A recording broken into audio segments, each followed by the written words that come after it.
The battle between crypto innovation and traditional finance is heating up again. This time, an army of lawyers led by prominent XRP advocate John Deaton is taking on the American Bankers Association or ABA in their fight against federal trust bank licenses for both Ripple and Circle. Both firms have applied for national trust charters from the OCC or Office of the Comptroller of the Currency under the new Genius Act, which was signed into law in April of this year. The goal of the new law is to require stablecoin issuers to operate under federal oversight, which would bring more transparency and consumer protections to the industry. Circle and Ripple are two of the largest stablecoin issuers in the United States with USDC and USXRP respectively. Claim that neither Ripple nor Circle should be granted the licenses because they say the two crypto firms do not meet the legal definition of fiduciary services required for such charters. On one side, you have the established financial institutions that have been around for decades and have a vested interest in maintaining the status quo. On the other side, you have the innovative crypto companies that are challenging the way things have always been done and are trying to push for a more efficient, transparent, and inclusive financial system.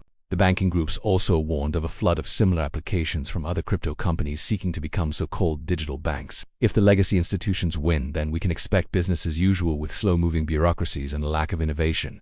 So what do you think? How will this battle play out in the end? Let me know your thoughts in the comments below. And as always, thanks for watching. See you in the next video. If the crypto industry wins, then we can expect to see a more customer-centric approach to finance that leverages the power of new technologies like blockchain. This, they say, could potentially disrupt the regulatory balance that has been carefully crafted over decades. However, in a letter addressed to the Comptroller of the Currency of the ABA and America's credit unions, which represent thousands of traditional banks across the country, who is a lawyer specializing in cryptocurrency and blockchain regulation, responded to the news by calling out the ABA for trying to block progress and preserve an outdated system. He says the fight over these trust charters is really a fight about whether legacy institutions like banks will be allowed to continue operating, as they always have, or whether they will be forced to adapt to the changing times. He says the fact that these banking groups are so strongly opposed to these new charters is a red flag that the industry needs to pay attention to. Deaton argues that the ABS opposition to these charters is not about protecting consumers, but rather about protecting the status quo. In his view, the fight over these trust charters is really a microcosm of the larger battle between traditional finance and the crypto industry. He says the outcome of this battle will have far-reaching implications for the future of finance.